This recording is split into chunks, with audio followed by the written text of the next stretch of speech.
What's up, guys, and welcome back to Bible Fun with the Dunns. Today we're in Psalms chapter 78. Let's get started.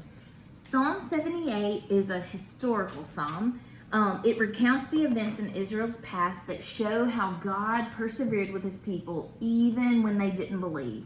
One thing that I really love about the Bible is it does not sugarcoat anything. If you can remember from Genesis, it tells us the truth. So it tells us the good stuff, but it also tells us when God's people failed to believe in him, when God's people chose other gods, when God's people messed up and chose sin over and over again. And I love that it's honest like that, and it tells us those things so that we can learn from them. Mm-hmm. And so this psalm is definitely a psalm that we can learn from. It starts with Asaph talking about, hey, let's remember some things, and it's our job to tell the next generation and tell our children what God has done. And by the way, this is it. This is a list of some things that he's done. And maybe if I write it in a song or a prayer, people will remember it forever and ever because they'll learn the song. And if you're like me, you can remember lyrics to the two songs much better than you can just memorize plain things. He can remember everything at all the times, so he's different. But sometimes I do need songs to help me learn things. So, Jax, what was your takeaway from this chapter? Okay, so my takeaway is how Asaph, he's just reminding the Israelites of their history, of their ancestors, and how God has done so many great things from them, brought them from Egypt, provided for them in the wilderness, and eventually brought them to the promised land. But then he also tells them how they continue to rebel against him over and over and over, which everything in the Bible is there for a reason. So it's very important that we need to know that. But anyway, he tells about their history and how they neglected to tell their children about all those miracles and lost sight of what was really important.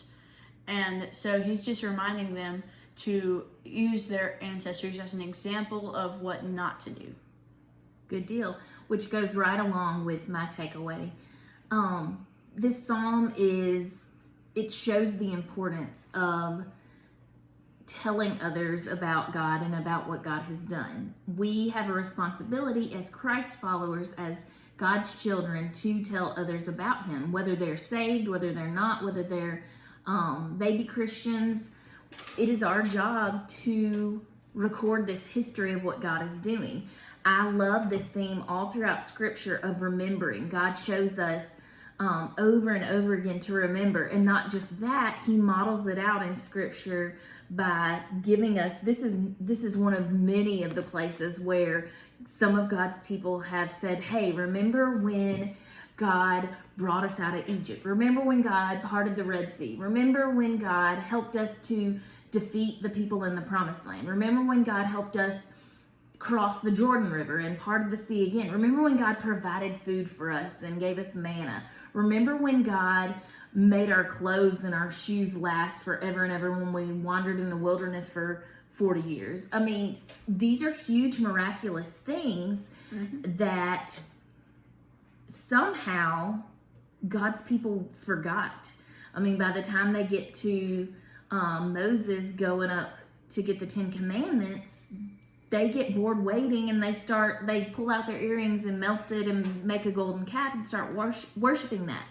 And which I want to point out that God gave them all those things. That's exactly that they right. melted down. That's exactly right. By allowing them to win the plunder from other people that they invaded and won their land and their cattle and all their things.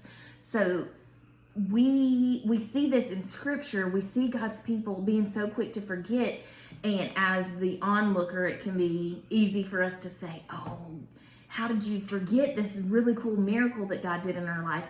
But I think it's really important for us to remember times in our lives when we tend to forget God. If we are not constantly reminding ourselves and go into his word and reminding ourselves who God is and what God has done, we will forget. We will stray away from him. Our natural status as a human being who is a sinner is not holiness. Preacher Host talked about this last Wednesday night. If we are not pursuing God, we don't just accidentally become holy. If we are not pursuing God, then we are choosing sin. We are choosing the things of the world. We are forgetting these things that God did. So I love that this models that we must be intentional to remember what God has done, but also not to keep it to ourselves, and to tell our children and future generations what God has done. So today's challenge is something we've done early on when this was a takeaway, but I think it's time to do it again. Think about what God has done in your life. Maybe parents, maybe even children. Maybe this is a good time. God does this with me every now and then, and reminds me to go back and remember. And I'll go back and even start at birth and remember the things that God has taken me through and been with me through. And every single time I do it, which I've done it a bunch of different times, I remember something new and something different, or I see something that God did or his hand was in that I've never noticed before. And so personally, individually, maybe take the time to do that. And then from that time of remembrance, share those things with each other. Share those things with your family, especially parents. Share those things with your kids that God has done, whether it was way back when or what God has been doing recently. And let's be diligent to remind ourselves of who God is and what he has done, not only to the Israelites years and years ago, but what he did in your life this week. That's super important, and we are called to do that. Scripture in Psalm 78 tells us that. It tells us that he established a testimony in Jacob and appointed a law in Israel, which he commanded our fathers to teach their children, that the next generation might know them. The children that are unborn will arise and tell them to their children. So it's just this chain that should go on, and it's the way that God chose for us to share his good news, the gospel of what he did for us by sending his son to die for us. And we are the ones who reap the blessings and the benefits of the way God chose to do that. So take that challenge this week. Take some time to think back on your life and see what God has done, and don't keep it to yourself, but share it with your kids and your friends and those around you. All right, friends, thank you for joining us, and we'll see you tomorrow.